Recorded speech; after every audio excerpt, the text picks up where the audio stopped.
You've heard these terms thrown around, right? Stablecoins, CBDCs, tokenized deposits, they're everywhere. But here's the thing.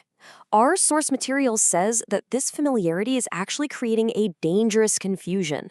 So let's clear the air because figuring out what really makes them different, that's absolutely critical. And this really gets to the heart of it. We're not just talking about some slick new app on your phone that moves money faster. No.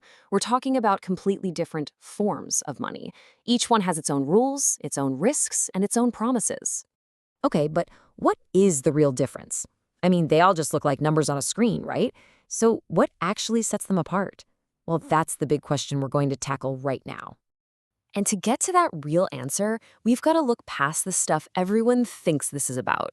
Most people assume the whole debate is about technology, but it's not. It's not really about whether it runs on a blockchain or some traditional server. I mean, honestly, that's just the plumbing. It's the how, not the what. And it's not even about which one is supposedly faster or cheaper. Come on, those are just features. The real difference, the thing that actually matters, is way more profound. The real difference is all about something called trust architecture. I know, sounds a bit technical, but the idea is simple. Every time you hold money, you're basically holding an IOU from someone. And the crucial question is, who is that someone? Who are you really trusting to make your money good?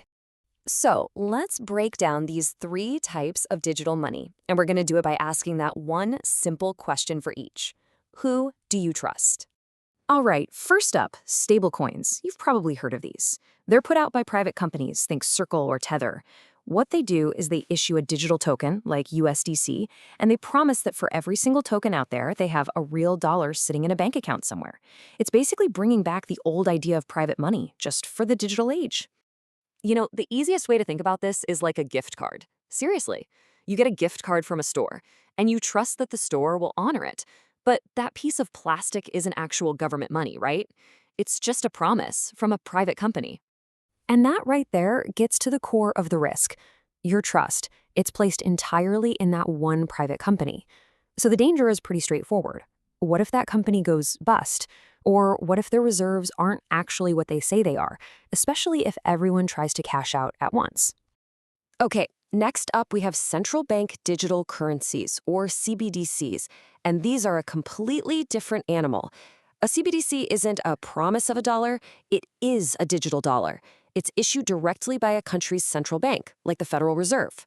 So the analogy here is super simple. Just think of it like a digital dollar bill. It's a direct claim on the state itself, exactly the same way that a crisp $20 bill in your wallet is. It's sovereign money, plain and simple. So who do you trust here? The government? And from a purely financial standpoint, it's considered basically risk-free. But, and this is a big but, the risk just shifts. The worry isn't about your money vanishing. The concern becomes about things like privacy and the potential for the state to have surveillance or even control over how you spend your money. And that brings us to our third type, the tokenized deposit. Now, this one isn't some big revolution. It's more of an evolution. Really, you can just think of it as the money you already use every single day, just with a pretty significant tech upgrade. This is literally just the balance in your normal bank account at, say, Chase or Bank of America, but it's represented as a digital token. The money itself doesn't change at all. It's just put into a new, more efficient wrapper that allows for cool things like instant, 24/7 settlement. So what does this mean for trust? Well, your trust model doesn't change one bit. You're still trusting your commercial bank just like you do every time you swipe your debit card today. And the risk? It's exactly the same too, the possibility that the bank could fail. Of course, that's often mitigated by things like government deposit insurance. So you might be thinking, which one of these is gonna win? Well, according to our source material, that's the wrong question. The real question is, how are they all going to coexist? Because it looks like we're heading for a kind of hybrid future where they all play a role. Okay, so let's just quickly recap the 3 models to make sure it's crystal clear.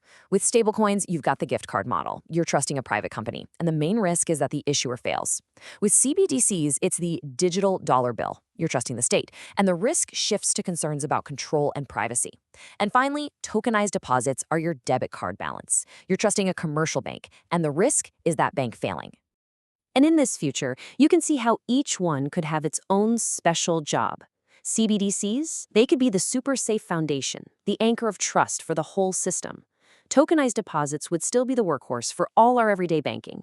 And stablecoins, they could be the ones out on the edge, pushing the boundaries of innovation, especially for things like global finance. So when you strip away all the tech speak, all the hype, all the headlines, it really does all come back to one simple, powerful question. And this is really the ultimate takeaway. The future of money isn't just about how fast it moves from point A to point B. It's about who stands behind it when it matters most. Who guarantees its value when things get tough? Is it a private company, a commercial bank, or the government itself? And that really leaves us with the final question, which is, well, it's a personal one. As we start to build this future of money, the choice between these different models is ultimately a choice about who and what you are willing to trust.